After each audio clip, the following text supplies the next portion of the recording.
नमस्कार. आजच्या व्हिडिओमध्ये मी तुम्हाला नुकताच रिलीज झालेल्या केदार शिंदे यांच्या नवीन चित्रपटाचे बजेट आणि 3 दिवसांच्या कलेक्शनची माहिती देणार आहे. चित्रपटाचे नाव आहे अग्ग अग्ग सुनबाई काय म्हणताय सासूबाई. हा चित्रपट 16 जानेवारीला संपूर्ण महाराष्ट्रात रिलीज झाला. चित्रपटाला मिक्स टू पॉझिटिव्ह रिव्ह्यू मिळाले आहेत. चित्रपटाचे दिग्दर्शक आहेत केदार शिंदे, तर निर्मिती सुद्धा केदार शिंदे आणि त्यांची मुलगी सना शिंदेने केलेली आहे. चित्रपटात मुख्य भूमिकेत आहेत प्रार्थना बेहरे आणि निर्मिती सावंत. आता पाहूया चित्रपटाचे बजेट आणि कलेक्शनची माहिती. चित्रपटाने ओपनिंग डेला म्हणजेच पहिल्या दिवशी जवळपास 25 लाखांची कमाई केलेली आहे, तर दुसऱ्या दिवशी 43 ते 55 लाखांची कमाई केलेली आहे. मित्रांनो, ही सर्व आकडेवारी अर्ली एस्टिमेटनुसार आलेली आहे, कारण अजून ऑफिशियल आकडे समोर आलेले नाही.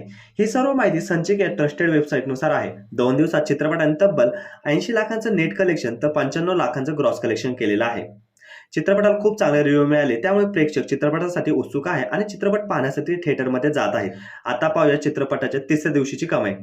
अर्ली एस्टिमेटनुसार हा चित्रपट तिसऱ्या दिवशी जवळपास 50 ते 60 लाखांची कमाई करेल. आता जाणून घ्या चित्रपटाचे बजेट. चित्रपटाचे स्केल किंवा सर्व गोष्टी पाहता चित्रपटाचे बजेट हे जवळपास 3 ते 5 कोटी रुपये आहे.